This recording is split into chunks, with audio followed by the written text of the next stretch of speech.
BJP Khowai জেলার কার্যালয়ে স্বেচ্ছায় রক্তদান শিবির হয় শুক্রবার। এদিন ওই রক্তদান শিবিরে উপস্থিত ছিলেন বিজেপি মণ্ডলের সভাপতি অনুকূল চন্দ্র দাস, বিজেপি জেলার সাধারণ সম্পাদক সমীর কুমার দাস, বিজেপি নেতৃত্ব রঞ্জন দাস, অনিমেষ নাগ থেকে শুরু করে অন্যান্যরা।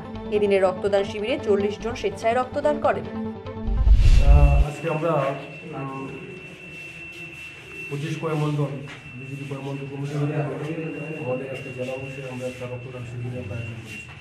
আপনারা জানেন যে আমাদের খোয়াইতে একটা জেলা ছোটো রয়েছে, অনেক সময় সংকট হয়, অনেক সময় আমরা লক্ষ্য করি যে অনেক মুমূর্ষু রোগী আছে, তারা রক্তের জন্য বিভিন্ন সমস্যার সম্মুখীন তারা হয়।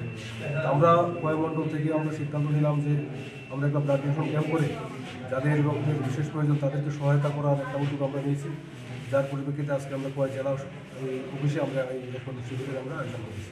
মূলত কতজন আজকে রক্ত দেবেন? আজকে আনুমানিক প্রায় 35 জনের মতো এখানে আজকে রক্ত দেবে। আমরা এরকম একটা